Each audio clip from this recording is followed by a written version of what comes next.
It's simple today, everyone. That's my 2013 Chevy Silverado. Since I bought it in January, I've done a lot of work to it, and I'll explain all the things that I've gone and done on that maybe in another video, but today I get to have a little bit of fun. So I've got this cold air intake that I ordered from Amazon, came in at about 130 bucks US, I think. And then I have this MBRP exhaust system replacement.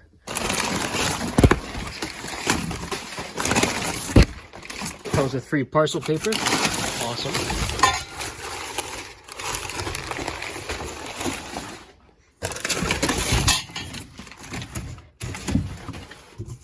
And this is the stuff in here.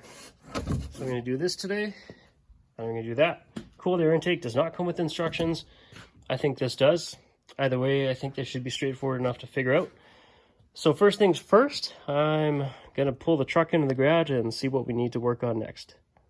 I chose not to do the cold air intake separate from the exhaust system or vice versa. I actually wanted these two items combined to see if overall these additions would make a noticeable improvement to the Chevy Silverado. I've already done some sort of before stuff, and then after I get this all installed, I'll do the after. So the first thing that I'm going to do is I'm going to compare them based on sound, obviously. So there's going to be increased sound through the exhaust as well as through the cold air intake, and we're going to see what kind of a difference in sound it makes. My initial intention is not to increase the sound volume. I like that the Silverado is fairly quiet. I don't want loud, obnoxious sounds giving me a headache. But as a byproduct of increased airflow, it's going to become a bit noisier. So we'll do a bit of a comparison around that. The second thing is fuel economy. With a change in cold air intake and exhaust system, I'm expecting a little bit of a boost in fuel economy. So I've done some towing fuel economy numbers as well as some regular, combined highway city driving numbers beforehand, so I know where I'm at, and I'll do the comparison for a few weeks after I get the stuff installed. And then, of course, last but not least is the overall feel. So when I'm driving and how does it feel right now? Is it quiet? Is it too loud? Is the throttle fairly responsive? Do you feel good driving the truck? And then after I install the cold air intake, as well as the exhaust system replacement, I want to get a feel for, do I notice a difference? Does the throttle response seem better? Overall drivability, does it still seem good? Is it too loud, not too loud? I'm excited to get this stuff installed, so let's get right to it. See that? So that's coming off the resonator, and there's basically a clamp holding it on. Very, very corroded. So let's start off by spraying that, cleaning it up, see if we can get it off. And if you follow the exhaust system down, right here, see there's a metal hook that hangs off of this rubber piece.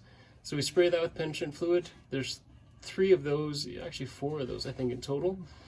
Spray it, and then after we remove this part here, then we're going to go and start wiggling all of these to get the exhaust system off. And I'll show you the other spots. And there's another one right here, so you can see on the passenger side that's the shock absorber. So there's another hanger right there. And then the very last one, back behind the wheel, you can see over there right beside the spare tire again on the passenger side. And that's the last one we basically have to disconnect, and the whole exhaust system will basically come off in one piece. All right, so it looks like the bolt for this clamp is completely rusted, and so it's not coming off easily. So we're going to try one of these bolt removers. It seems like it should be 12 millimeter, but we'll see. If it's too big, we might have to try to hammer on the 11, get it underneath, and give it a try. This is the piece that is not coming off. As you can see, it's quite corroded. And so I've got that bolt remover, 12 millimeter up on top. Just gonna hammer it in and then see if I can break it free or not.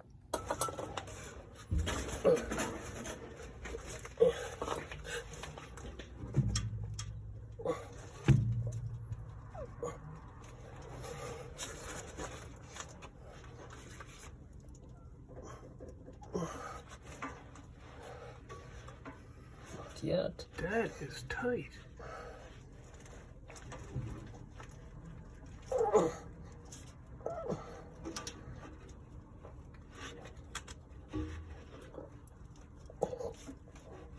Something's turning, but I don't see the bottom turning.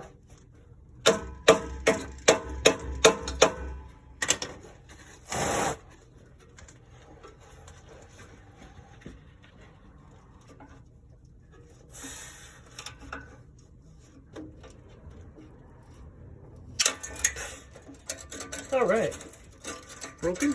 Oh, it's busted. Yep. Yep. That'll be easier to take off now. Which was not unexpected. Nope. Nothing like a face full of rust. Okay,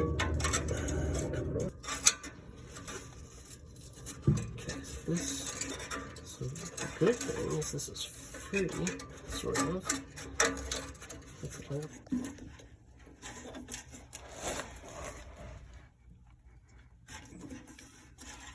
I've got a pry bar for that. Oh, perfect. First one's off. Great. Work our way down to the second one. More problematic. There's that second one. Actually, it's easier if we remove this one first. Oh, yeah. Okay. So here, turn this around.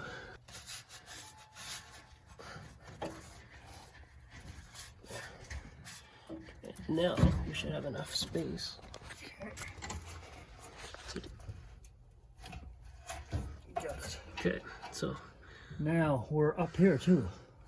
there's the last one. Did I spray that one? No. Okay, hold on a second. Okay.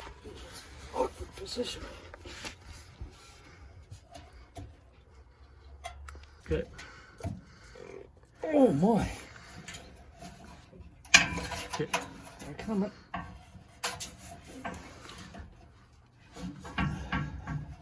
Oh, damn it.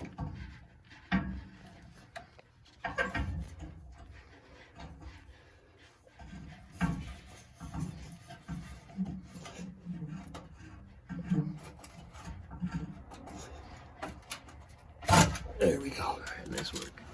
That's why two people makes this a lot easier. Okay, it's Okay. resting on me right now. Okay. The entire exhaust is on Now it's on my hip. Okay, so now we got to try to wiggle it so that other end comes out of the resonator because it's kind of stuck and corroded in there. It's free. So after we got the clamp off, this was basically held in by corrosion.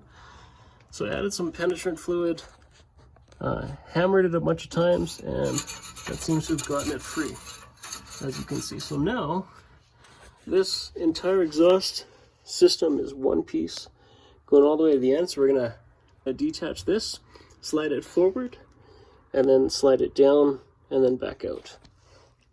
Trying to take this piece, taking this all out as one piece isn't going so well. I can't get it back enough so that it can clear this cross member here, and we can't get it forward enough so that the tailpipe clears the rear axle. So we've decided we're gonna not salvage this piece. Originally we were hoping to keep it just in case, but we're gonna hack it off. So right here, that's where the tailpipe goes over the axle, and it's just hard to push it forward or back to get it out.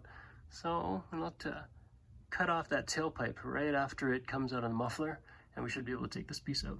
Okay, so old part and new part. So first thing is, this is where we basically hacked it. Used a reciprocating saw and just cut the pipe, and it came out real easy after that, so no salvaging that piece. If we start on this end, basically that's going to connect to the resonator there. And then we've got this little hanger that somehow is going to connect onto there. I haven't figured it out yet. And then the pipe's connected to the muffler, which is connected to, I guess, the third pipe. And then obviously there's a clamp there. You can see the hanger there matches basically the hanger there. Once you connect that tailpipe, there's one last hanger, and then there's the exhaust tip, which I don't have on the ground here. It's still in the box. So what we're going to do now is we're going to get this first piece, this first pipe, connected up to the resonator to figure out how and where this hanger is supposed to go before we begin connecting up the other pieces all the way through. I wish I could have recorded everything for you, but I was working on this today with a buddy, which makes it way more fun. When you do it yourself, it's half as fun, twice as long to get finished, but just enjoying the company. I was doing a lot of work and he was helping me. Basically, here we go with the semi-finished product. So this is the hose clamp from the original exhaust system, and I didn't read the instructions initially, but it said you need to keep it and reuse it.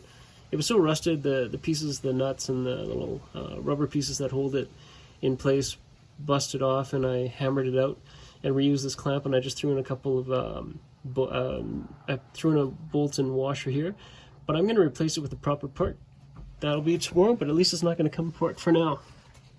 So there is the first connection. Then moving down here, this is where we've got the first hanger connected up. So that basically uses one of the clamps and the hangers, and you just feed it back onto there. Continuing to move down, another clamp here, holding the muffler on. So you've got that middle pipe there, connecting to the muffler here. And after that, there's another piece. This is the fourth piece here, or sorry, I guess third piece here, which is another pipe that comes out of the muffler, and it's suspended by two hangers, just like the original factory. And then it feeds into the final piece, which is going off to the tailpipe, and there's another clamp there. You tighten it up, and then it heads off to the tailpipe over there. And then, of course, you put in the MBRP chrome exhaust tip, and that completes it. Like I said, if you see it from the back here, that's where that last piece connects up. And one more hanger, and then there's the MBRP chrome exhaust tip. It's a great exhaust is all done. I'm going to replace that one clamp tomorrow. Otherwise, we're good to go, and let's get started on the cooled air intake. Now that the exhaust system has been replaced, it's time to work on the cooled air intake. Sorry I didn't get as much video as I wanted for the exhaust. It was a lot of fun to do, actually. Ran into some challenges, but worked our way through it pretty easily overall. So now for the cooled air intake, we're going to be removing the engine cover and then all the stuff that's connected from the throttle body, basically there, the hose, disconnect the MAF. There'll be a hose for return air. And then we're going to pull out this air box and replacing the whole thing with a cooled air intake. So while I do this, I just want to take the opportunity to say, if you find the videos helpful, then let me know by hitting that like button. And then also, if you have an opportunity, really appreciate it if you would subscribe. And that way you can be notified of our latest DIY and tool review videos. So as you can see, the cover comes off pretty easily. It's basically these little grommets hold it in, and then it's kind of got a little hook to the back and it's clipped in. So you basically pull that off. And then now we're going to start removing stuff. We'll begin with the MAF here. I'm actually just going to disconnect it first. So pull that back, squeeze, and then that'll come off, and I'll just set it aside. In case you didn't know already as well, I disconnected the negative terminal on the battery, the ground cable I should say, just because I don't get it. Nobody starts it up or some weird stuff on me while I'm working on it. Anyway, I'm going to pull this out. This is going to come out anyway, so I think I'm just going to start with probably the throttle body side. Clamps, pretty straightforward stuff.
Mass airflow sensor.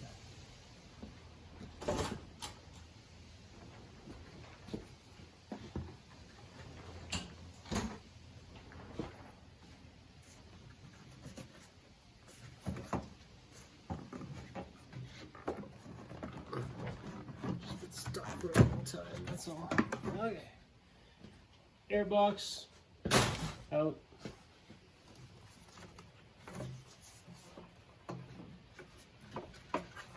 The intake stuff out. There's a hose here, right here, unplugs.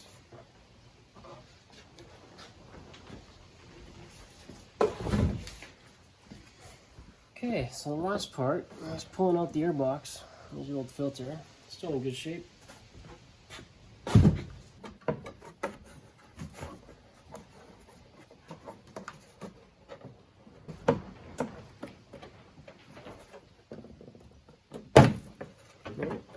Just give it a gentle tug, and the bottom of the air filter housing comes out. Right on. So the last thing to do, in here you can see that's the base of the air filter box.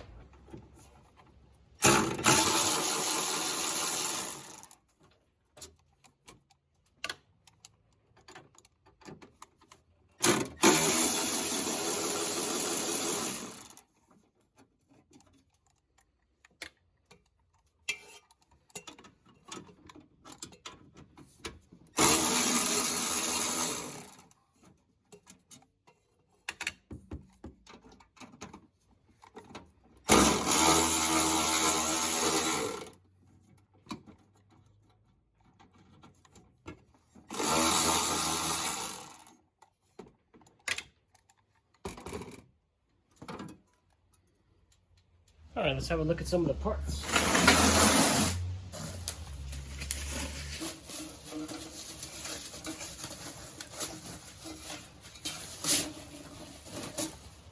Air intake tube. Some sort of coupler fitting. The cleanable filter with a hose clamp. Elbow probably connects somewhere over there. This probably connects somewhere over there too. Elbow is probably into the throttle body, assortment of clamps, an Allen key, some nuts and bolts. But this looks like insulation, probably goes around the housing. So the hose, probably for return air, which is part of the housing. The other part of the housing, and the box. So that's it. Basically take these pieces, put it back in, and then start your engine, go for a drive. All right, let's start piecing this thing back together. Figure this elbow goes somewhere. So the question is it go on this way, or does it go on this way?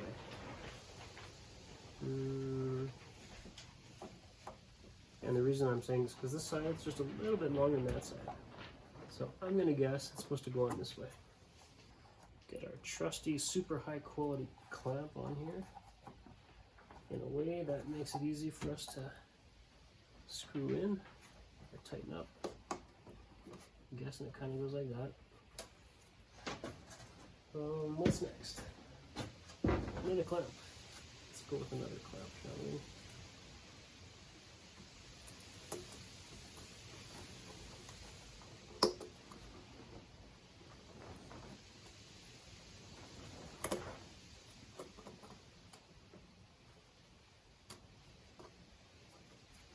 And this looks like a hose.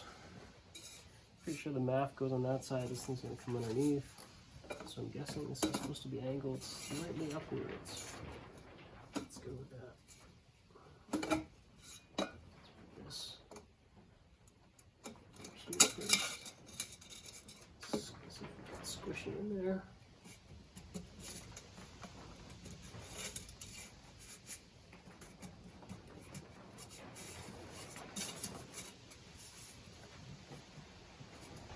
I think that works. So I'm guessing this fits on here. Yes, it seems to. Does this come off?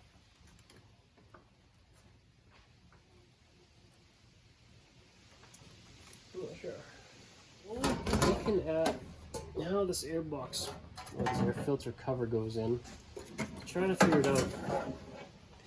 It comes with 3 screws and washers, or 3 screws and nuts. So I can only assume that it makes sense that it's for these 3 here, and it would line up properly in like that.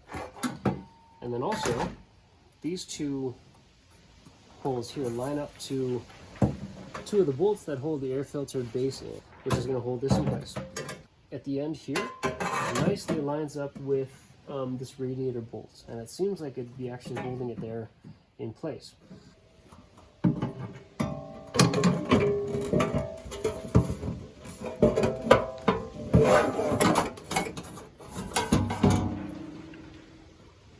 Clean this down here. Here's one of those. And this is the other one here.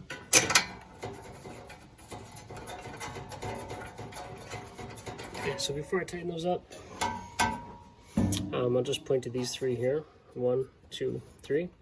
The kit came with those bolts, washers, and these lock washers. So basically tighten those on there. This is effectively one piece.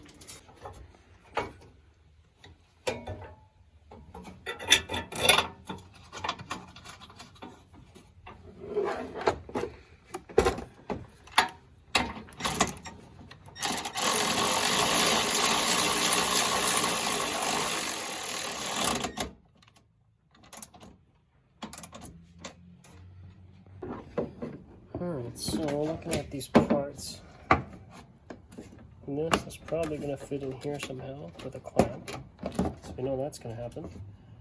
This probably goes on there,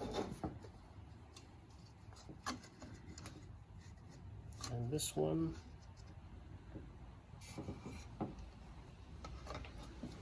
perhaps to the air intake hose. I only assume that's how it's going to go together. So let's try piecing it together that way and see what happens. It's probably going to go in like that. So let's get this on here first.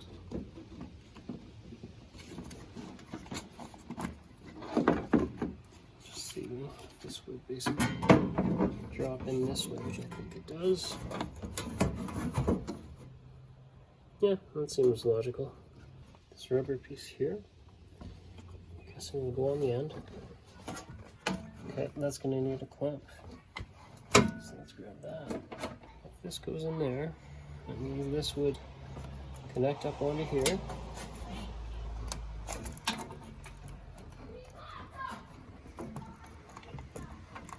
Tighten that down after. This is a perfect fit here. I'm not sure what the bottom cutout here is for yet. Probably the mass airflow sensor. Yep, mass airflow sensor. So it has to go in up this way. And I'm going to put in the mass airflow sensor to keep this from moving around too much. Just got to be careful with it because I don't want to break it. Okay, mass airflow sensor. It's got an arrow on it which says it's going in this direction. Get that seated in there. It comes with its own screws, some little washers. Basically going that way.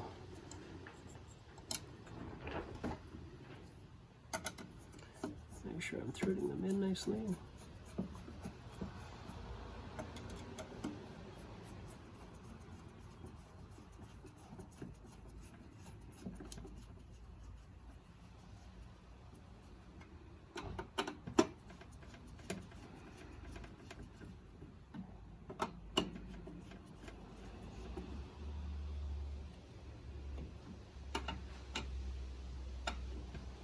Okay, snug. So I'm going to set this aside while we start tightening some of those other clamp hoses first.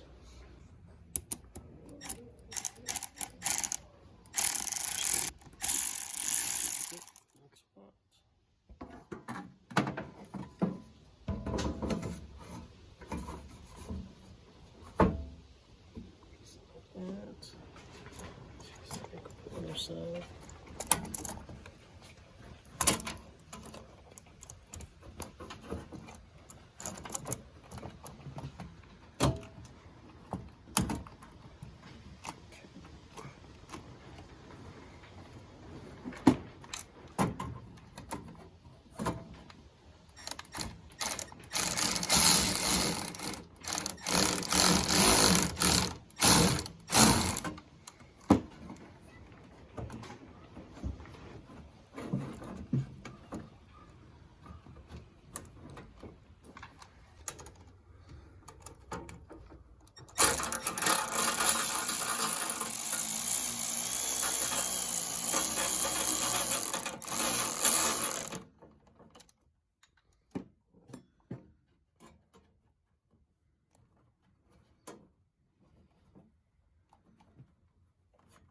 Seems tight enough. Right there. Other piece.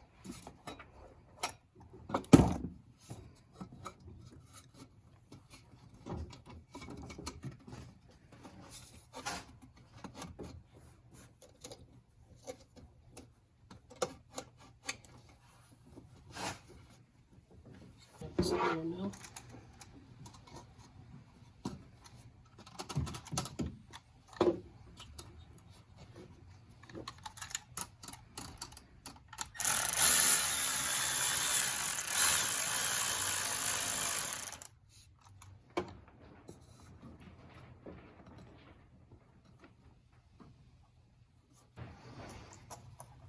So I have it this way. I like that. Let's see if I can get this on the throttle body all the way. Yes, I can. The longer side goes to the throttle body, the shorter side goes to the air intake hose.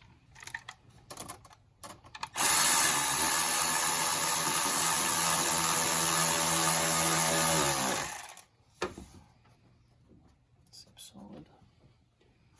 It's on the throttle body.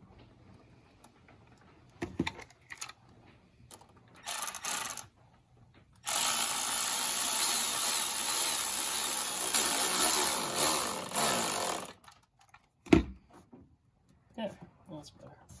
Tight, tight, tight. Okay, last two things. So one, plug the MAF back in. And two, this hose is gonna connect over into there, though it's facing the wrong direction.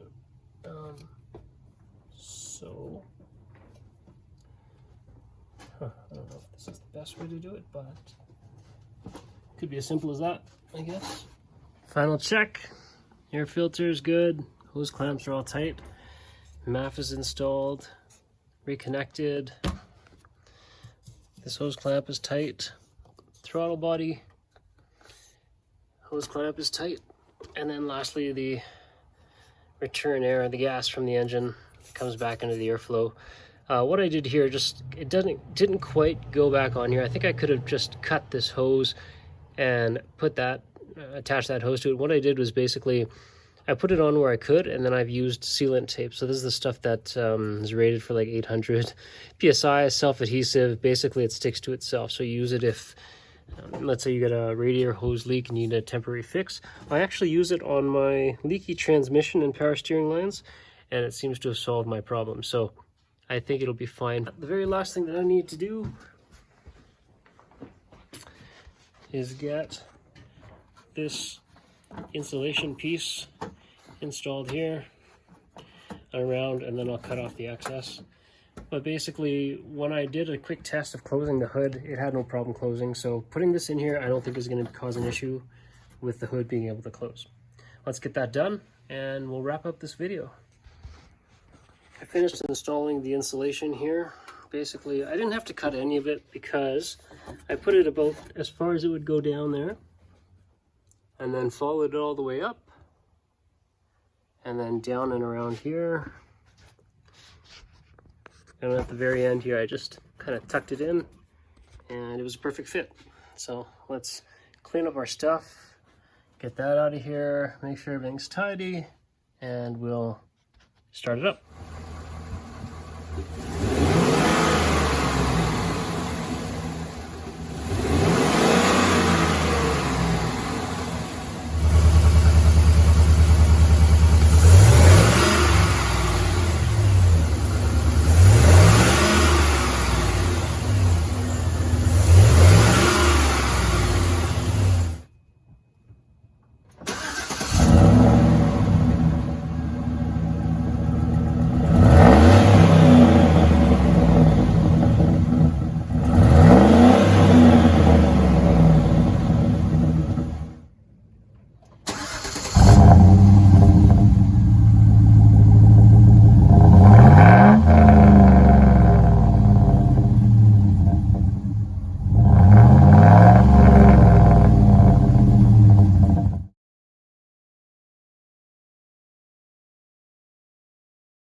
All right, so thanks for watching the cold air intake and exhaust system install. I'm going to take you for a drive now. It's been a few weeks, actually maybe over a month now. So I installed the cold air intake and the exhaust, and I ran with it for about a week with a bit of a heavy foot just to kind of see what that was like. And then after that, the second week I drove for fuel economy. I was pretty light, at least I thought I was. It feels like there's a throttle response increase. When I'm towing, I definitely notice a difference, and that's been kind of nice because when I'm going up a hill, and before, the truck never really had a problem with our trailer, but with the cold air intake and the exhaust, if I want to keep up with the speed of traffic, or I want to pass even going up a hill, or get up to speed quickly, I hit the gas and it doesn't seem to have any problem. Most of the time it doesn't feel like I'm towing a trailer, so I really do like that. As I go for a drive, you can hear the noise difference. Fuel economy, I'm going to show you some stats on that. Interestingly, when I first installed the cold air intake and the exhaust, so as I mentioned, 2 weeks later I was driving for fuel economy, and although I think there's a bit of a power increase, horsepower and torque, the fuel economy definitely went down. So it went down about 1 mile per gallon. So originally with the factory air intake and stock exhaust, I was getting in the 17 mile per gallon range. After upgrading the cold air intake and the MBRP exhaust system, mileage went down to 16 something miles per gallon. Then after the Bully Dog tune, it went up to somewhere in the 19s, close to 20 miles per gallon. So even with the added performance upgrades, the tuner, I think, is what really made the difference. And I'm really pleased actually with the overall performance, but at the same time getting more fuel economy. So over time, the Bully Dog tuner, the cold air intake, and the exhaust really do pay for themselves. So kind of a cool upgrade. So let's take you for a drive. You can hear what it sounds like.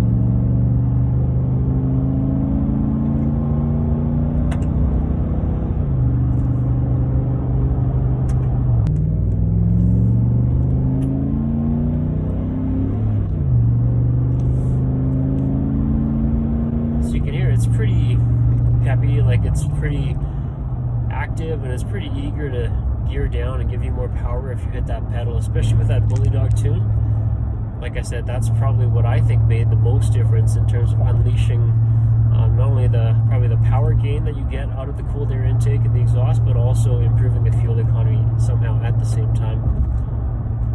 So while I'm driving around here, I'm going to show you the mile per gallon chart that I've been tracking.